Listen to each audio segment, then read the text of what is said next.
SJC-12176, Commonwealth v. Bobby L. Leslie and another.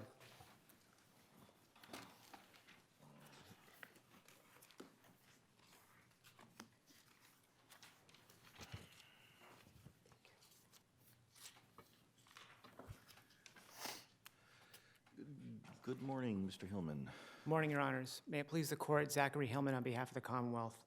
We're asking the Court to reverse the order suppressing the sawed-off shotgun that was recovered from the lattice work of the porch in this case. Detective Griffin's decision here and his actions to walk up the front walkway and take a few steps off of that walkway were reasonable, given his well-founded belief that there was a long gun that was put in a position that would be easy for the persons on the porch to access and use here. So you don't think there was probable cause? Do you think there was reasonable suspicion? I believe there was both, Your Honor. I believe there was at least reasonable suspicion, but I also believe the facts here set out probable cause to believe that a long gun was stashed in the position next to the porch. And one of the things I need to first address is a position Enough to have supported a warrant. Yes, I do believe that, Your Honor. Absolutely. But then there was exigency, or you say you don't need exigency because it's not, I mean, if it's outside the scope of the curtilage, then it's not a search. So, well, first of all, help me. You did not cite Commonwealth versus Fernandez, That's correct, Your Honor. nor was it included in your brief. Well, Fernandez is a case that deals with the four factors recited by Dunn that establish whether a particular search is within the curtilage of a person's apartment. And in this case, the burden was on the defendant to establish that the area that the police walked onto was part of the area that was intimately connected with his home. But isn't that, That's what Fernandez is about. Yes, I agree, Your Honor. So how can you not cite Fernandez? Well, we cited- 2010, our most recent discussion of curtilage, three-family home. Your Honor, well, yes, I should have cited Fernandez. Let me state that right up front. However, I do make the argument in the brief that the defendant didn't meet his burden of showing, in this case, that the area that the police went to, the side of the porch, was the area that was intimately connected with his apartment in this building. And it's his burden to be able to do so, whether we look at it under the property-based analysis set out in Jardines or under the expectation of privacy analysis that this court has traditionally adhered to. One of the big factors that the defendant would have to establish in showing that either his property was intruded upon or that his expectation of privacy was intruded upon was that he had exclusive access and could exclude others from this area. That's not what Fernandez says. Fernandez, it was a driveway.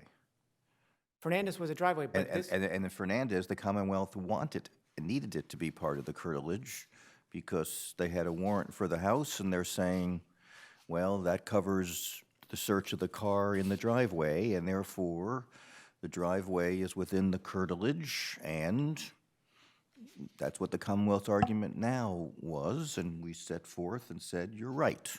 But if you're right there when it serves you, how are you right now when it doesn't serve you? How can the area underneath the lattice work to the porch be outside the curtilage, but the driveway of a three-family is in?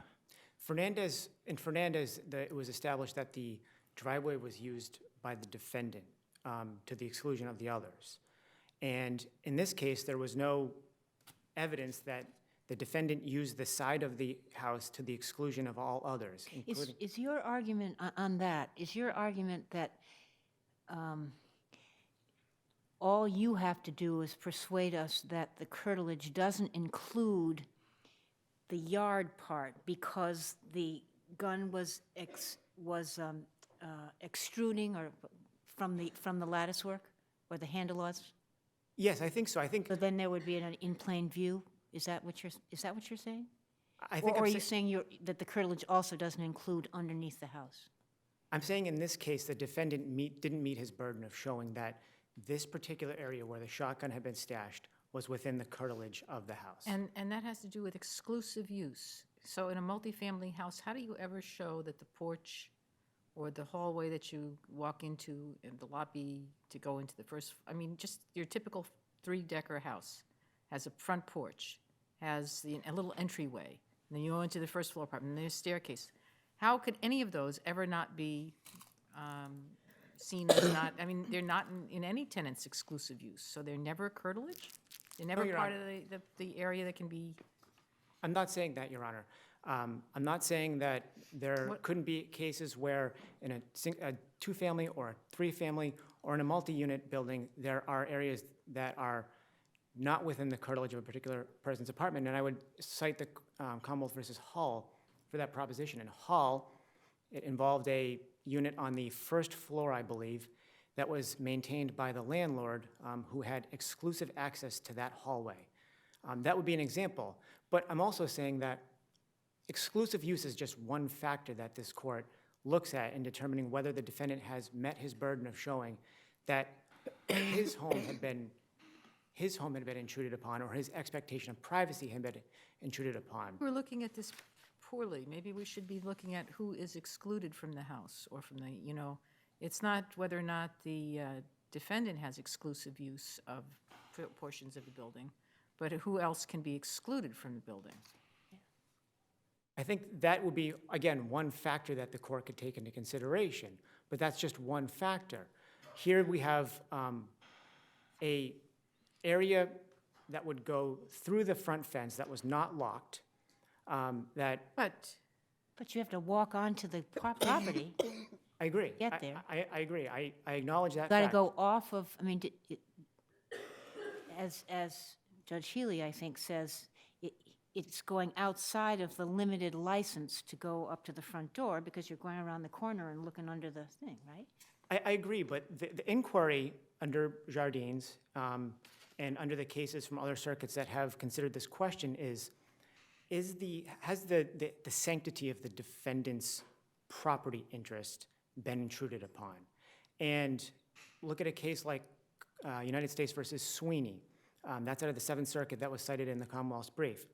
In that case, it's a multi-unit dwelling, and I believe it was the basement was a common area that was accessible to all other tenants. And the Seventh Circuit Court of Appeals in that case said, because it was accessible to and used by all of the tenants, the defendant didn't show that the sanctity of his apartment, his property interest had been invaded upon.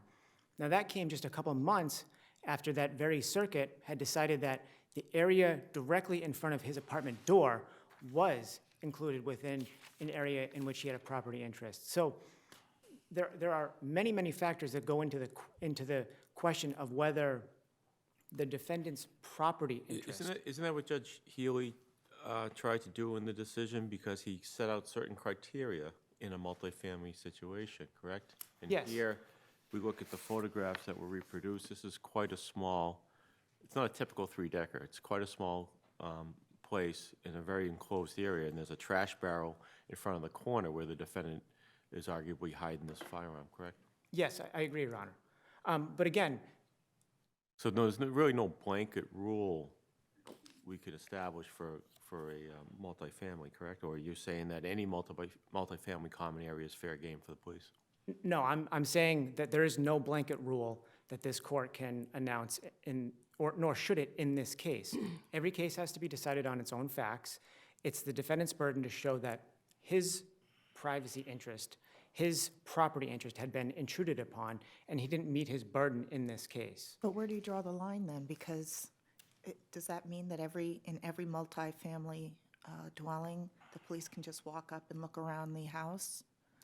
No, and that's not what I'm, Nobody has exclusive control or interest in the common area. no, that's not what I'm advocating for. Again, would point the court to cases out of this court.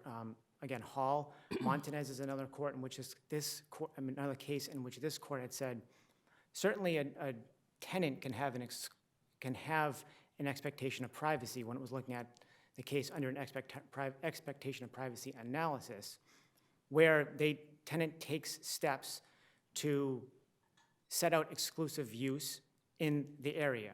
But those cases were decided before Jardine. Does that make a difference? I agree. They were decided before Jardine, and I think that it does make a difference. However, one of the factors that the court has to consider under the Jardine analysis is that very question of, did the defendant take steps to exclude others? Well, why is that the test? What, did the homeowner in Jardine do that? He didn't have to because it was a single-family house in which the porch was part of the curtilage of the house. So what is the purpose of the fence in front of and on the side of the house? Isn't that to say anybody who isn't licensed, as Judge Healy said, stay out, don't come in?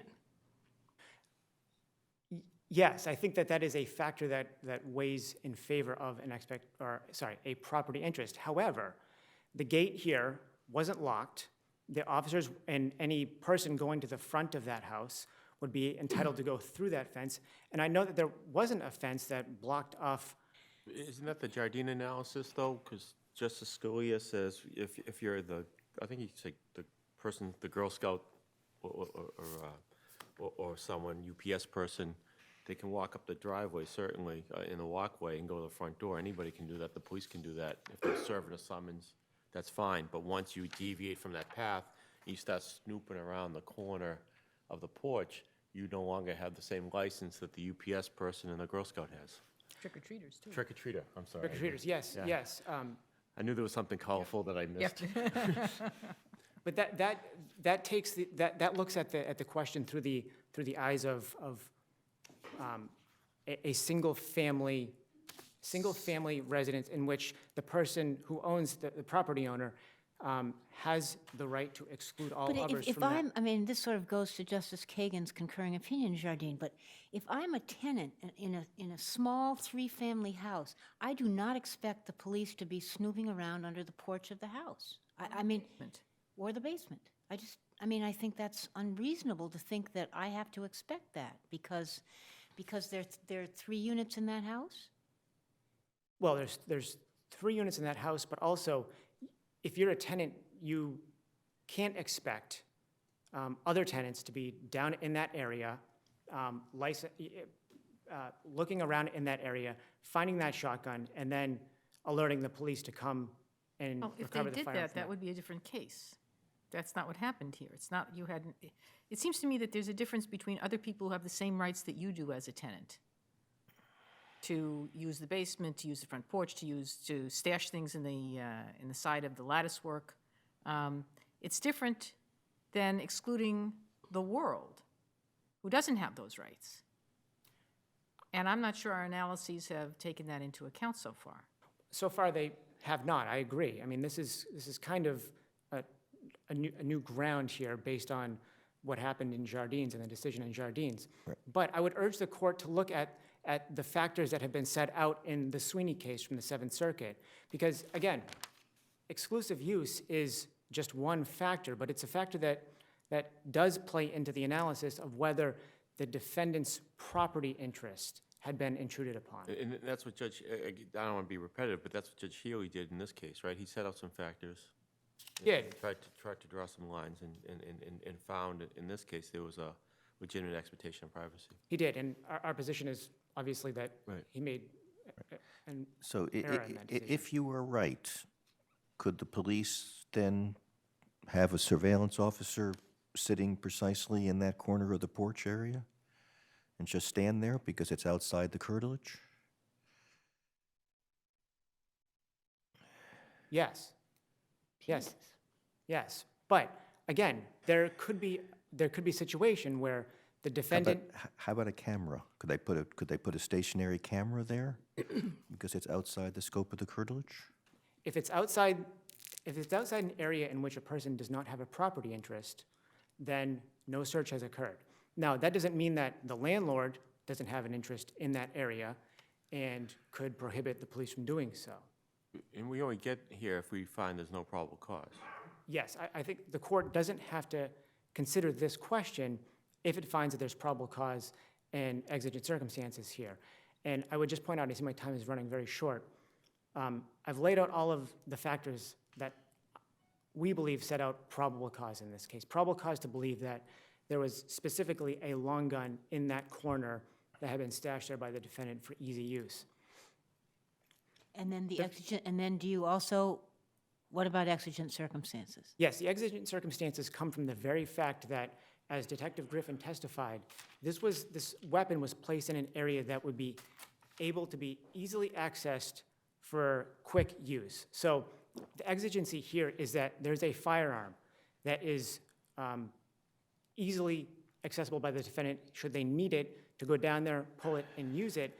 And I point out that one of the first questions that Defendant Price asked Detective Griffin on cross-examination is that there are majority of law-abiding citizens living in this area. And Detective Griffin has a duty to protect those people from the indiscriminate use of a firearm should the defendants need to go off that porch and use it. So why couldn't he just go get a warrant after, if he has probable cause, get a warrant and stand on the sidewalk, looking at the porch, looking at the people who are on it? I mean, they could have gotten a warrant here. They could have gotten a warrant, but I think they would have been risking the use of that firearm for a couple of reasons. They're going to use the firearm while the police officer is stationed at the gate, looking over police cars on the street. People know they're being watched. The police shouldn't have to take that risk. Not only the police, but more so for the police and equally the people who live in that neighborhood. They shouldn't have to worry that an errant shot used from that weapon could harm someone who lived in that neighborhood. That house. And really, to secure that premises would have required the police to go onto the front yard, do a search of a protective sweep of the entire backyard to make sure that no one could go from the back of the house to get to the weapon, which would have been far more intrusive than the couple steps that the officer took in this case to walk off of the front walkway to go and get that firearm. If there was an expectation of privacy in the curtilage, and there's only reasonable suspicion and not probable cause, is there a proportionality issue? Yes, the police, if they had reasonable suspicion here, shouldn't have been required should not have been prevented, I should say, from taking the very minimally intrusive step of walking a couple steps around that recycling bin to recover that weapon.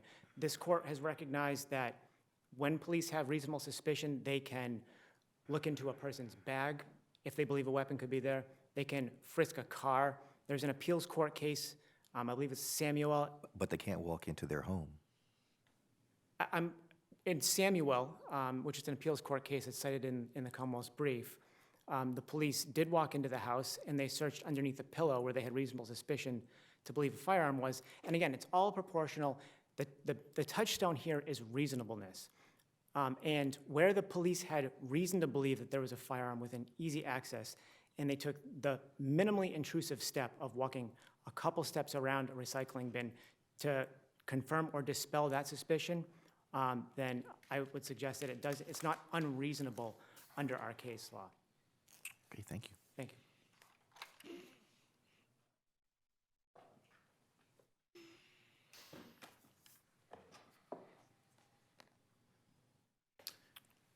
Good morning.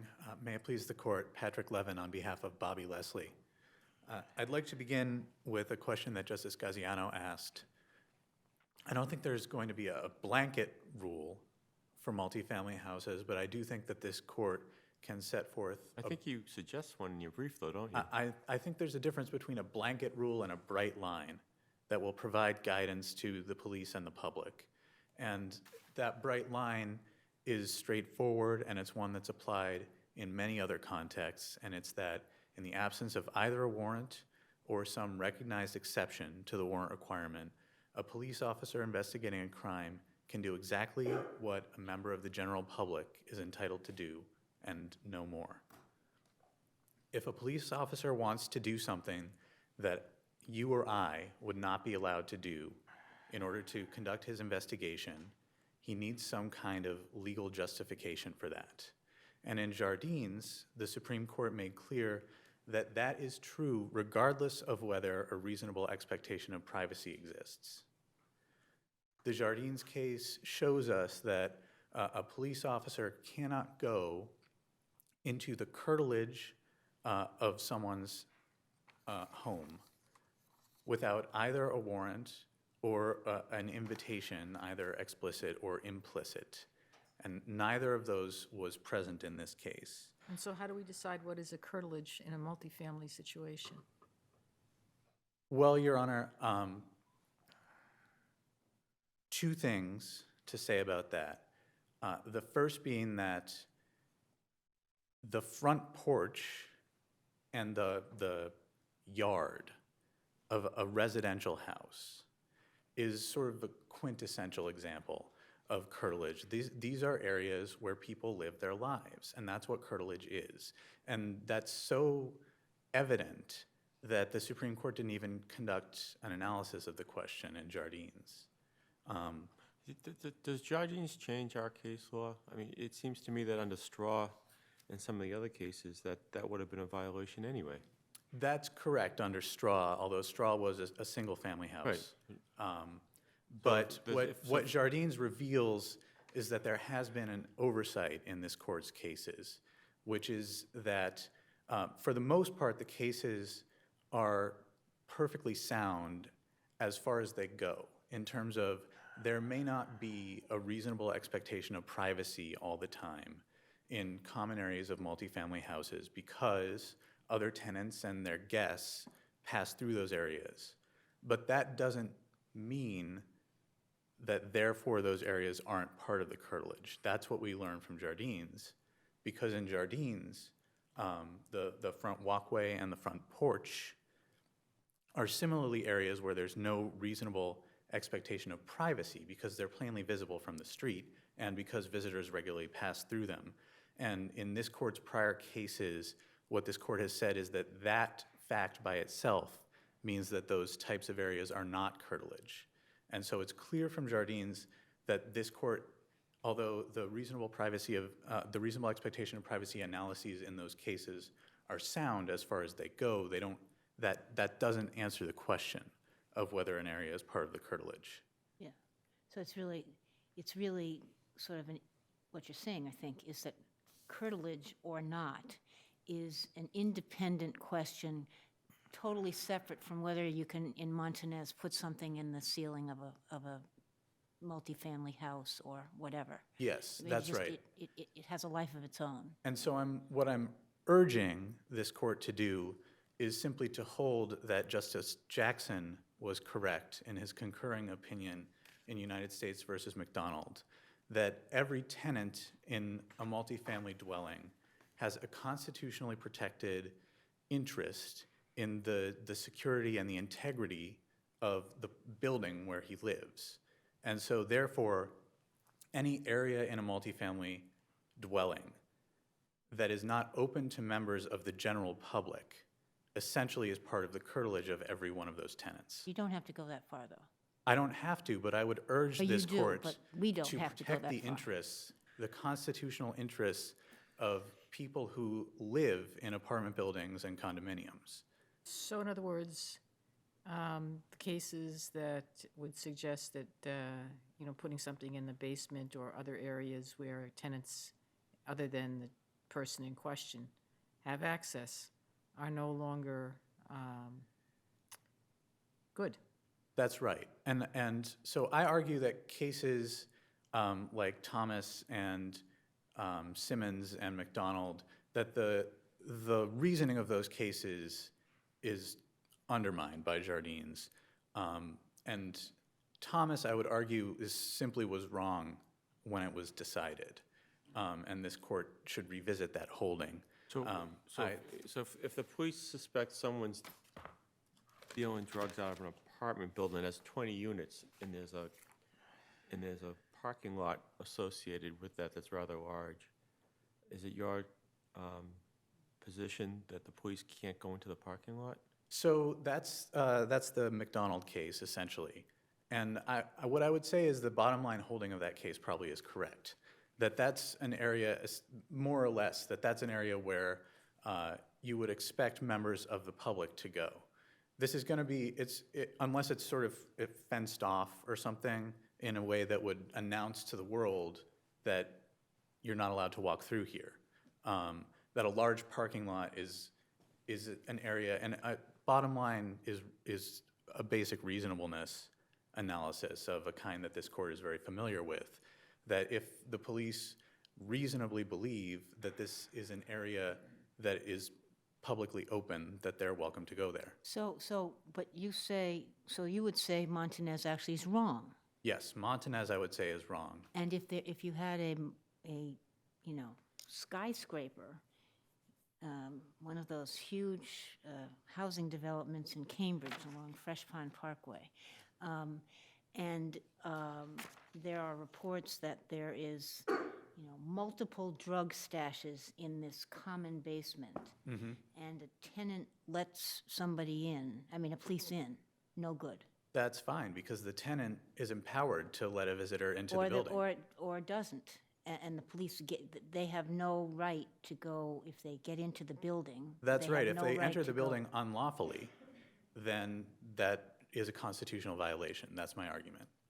So in this case, if another tenant had seen the gun being stashed in the lattice work, Yes. that he or she could give the police permission to enter. He could either give the police permission to, here, come, please take this off my property, or he could just tell them, and they would put that in a warrant application, and they would go get a warrant and come get it. It's just like sharing an apartment with, 3 roommates. So if the police officer in this case walks on the path and was able to look around and see the shotgun, that'd be fine. If the shotgun was in plain view from the path, and the police officer was just walking up to do a knock and talk or something and sees it, then, Well, whether he was going to do that, but if he stayed on the path, he's fine. yes, that's right. 3 steps off the path, he's not fine. That's right, Your Honor. All right. And it's just the same as if he's standing on the porch, he's fine if he's there to conduct a knock and talk, but if he steps over the threshold, that's a constitutional violation. Of course, in the snow, you might have reasons to think that maybe somebody has a different way around. But I guess basically it's a reasonableness test. It's fundamentally a reasonableness question, yes. That's analytically, there's 3 parts to these Fourth Amendment issues, right? Was there a search or a seizure?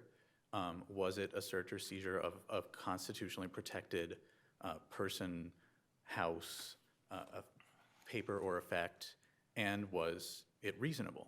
And I take it, obviously, you dispute the probable cause analysis. What about the fact that the allegation is that someone, I think it's your client, that pantomimes firing a shotgun? Doesn't that add a little bit of flavor to the police officer's opinion? Certainly, that would be the only thing that And that's what Justice Sealy found, correct?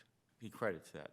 He credits that happened, yes, and held that it did not provide probable cause. I think it's fair to read his analysis. The only cause, even though this particular officer had arrested somebody with a gun on that very porch, and he's seen people do what these 2 guys are doing? Well, he didn't know any of these people, and the person he he's arrested seen- on the porch, he gives a date, sometime in the last 5 years.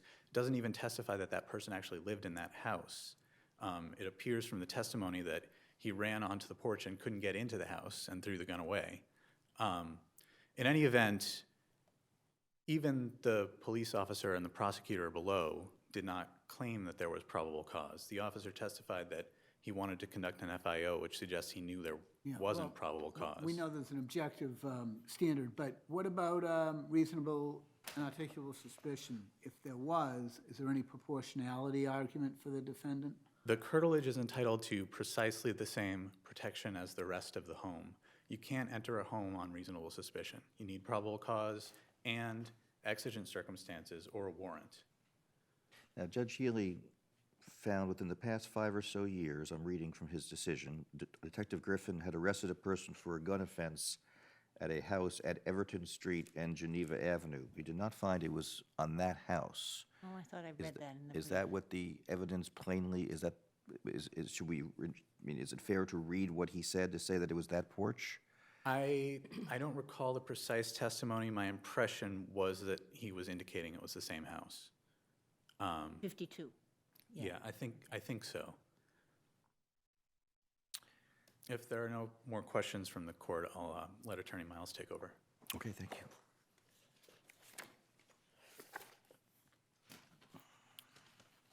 Ms. Miles, good afternoon now. Good afternoon, Your Honors. Mary Cito Miles for the appellee Lacey Price.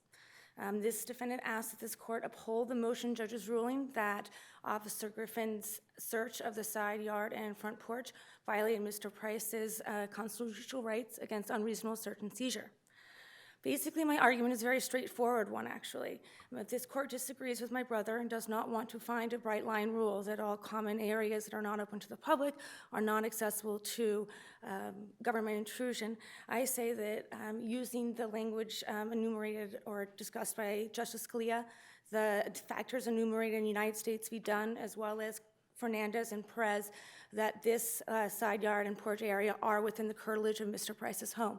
As Justice Scalia explains, in Jardines, it is the nature of the property and its implied licenses of use in terms of both the public access and the owners and co-tenants that establish whether or not an area is constitutionally protected. The question, therefore, using the Dunn factors, is whether the area in question is so intimately tied to the home itself that it should be placed under the home's umbrella of protections under the Fourth Amendment. I would say in this specific case, Mr. Price and his friends are doing exactly what you would do in a home. They are hanging out on their front porch, as such treating the front porch and side yard area as part of their home. I think the Commonwealth would be hard-pressed to find that any family member of or tenant of a co-tenant of a three-family home would not believe that the side yard and front porch are part of their home. I believe it was said in Georgia v. Randolph in footnote 4, privacy shared is not privacy excluded or privacy waived. I would say there's a big difference between an open field and an area where a tenant expects people to come in and out of on a general basis frequently, as opposed to an area of their common house that only the tenants and their invitees would use. So what should the police officer have done here? Assuming that, put aside his leaving the walkway, he sees the person simulate a shotgun. You say he does not have probable cause, so he can't get a warrant. What's he supposed to do? Just walk away?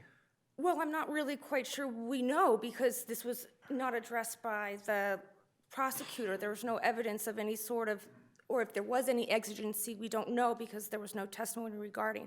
But hypothetically, I believe that with what was presented at the hearing, there was no reason why, if there was probable cause, which I don't agree with, but if there was probable cause, there was no reason at 2 o'clock in the afternoon in a location relatively near the district court, he could have gone and gotten a warrant.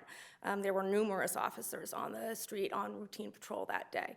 I would also argue that a furtive gesture in and of itself should not give probable cause. While officer did testify that the swiveling of the head and the going to the porch was indicative of some sort of stashing of a firearm, this motion, there was no testimony that he had at any point seen that before in relation to possession of a firearm. As such, even I still agree with my brother, although not addressed in my brief. I believe the probable cause, reasonable suspicion, and exigency arguments have been waived. But even if they haven't been, I would argue that they do not exist in this case. As such, I believe under Commonwealth v. Williams, McCarthy, Montanez, that this would still be considered part of the curtilage. In the Commonwealth v. Williams case, the basement case, in that situation, the defendant there had no possessory interest in the basement, as she was, while her mother owned the house, she was just kind of squatting there. In the McCarthy case, that is a huge parking lot with 50 spaces, 25 feet from the building, quite different from a side yard and a porch area.